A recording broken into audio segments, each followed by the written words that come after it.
And cheese, some people say, well, I won't drink milk, but I'll have cheese. Cheese is still okay. Now let me get to my pet topic, which is cheese. Are you ready? Let's have some fun with cheese. What is cheese? It's propagated as a high-energy growth food, and it's used so widely in the world today that one can hardly imagine a life without it. Isn't that right?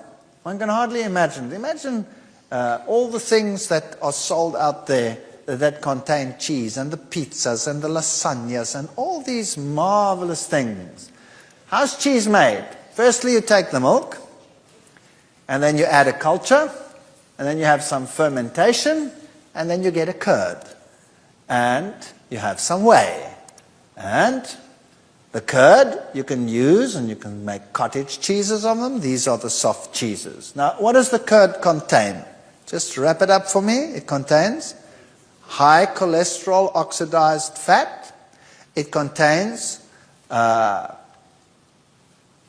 which protein? Casein and some lactoglobulins and all of those, which are not easily digestible. And then it contains, if it's cultured and it's been fermented, then it won't have any more lactose in it. The glucose will have been fermented away and been changed to lactic acid. That's not a big problem. But the galactose will be present as what? As galactose. So what's bad in this cottage cheese?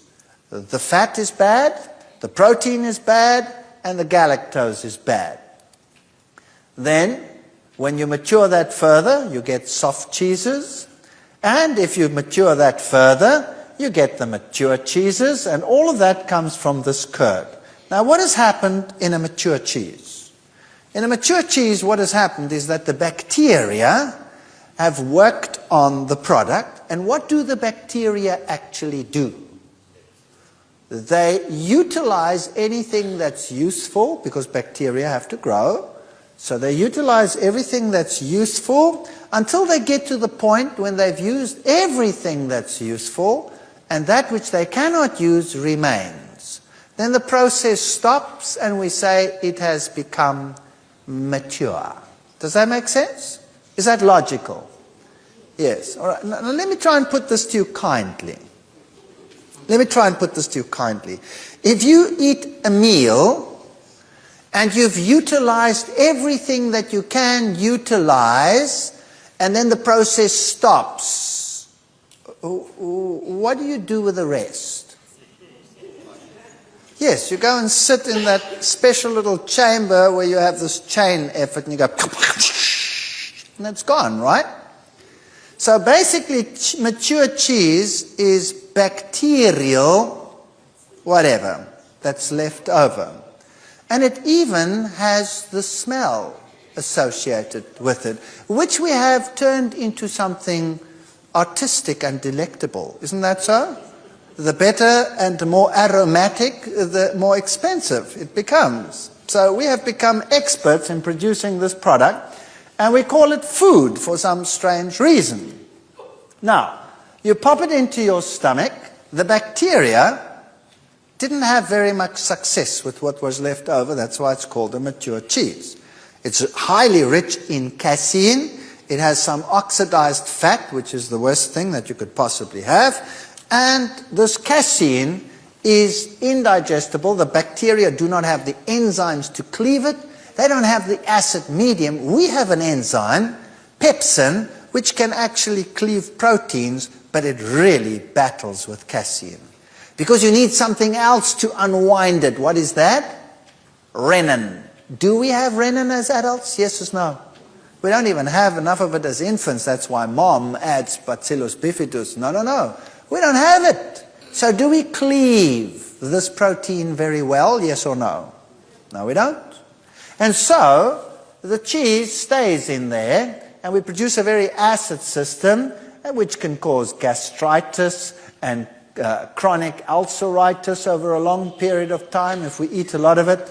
And the amazing thing is, we occasionally send samples through for analysis. And that's when the sphincter opens and a little sample goes through.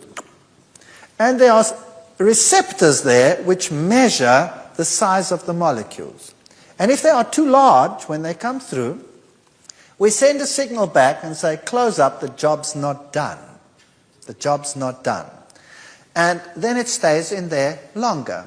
Now, I've already told you that normal plant foods will be in and out of the stomach within 4 hours. Finished. If you add meat to the diet, it can stay longer. It can stay up to 6 hours.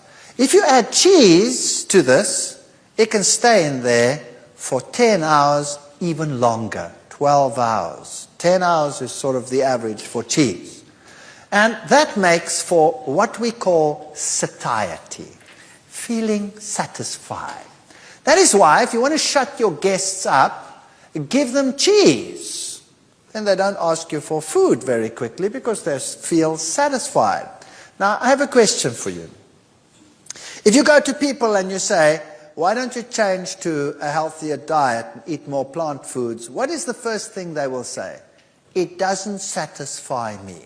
I eat and I'm hungry again. Well, actual fact, that's what you want to be.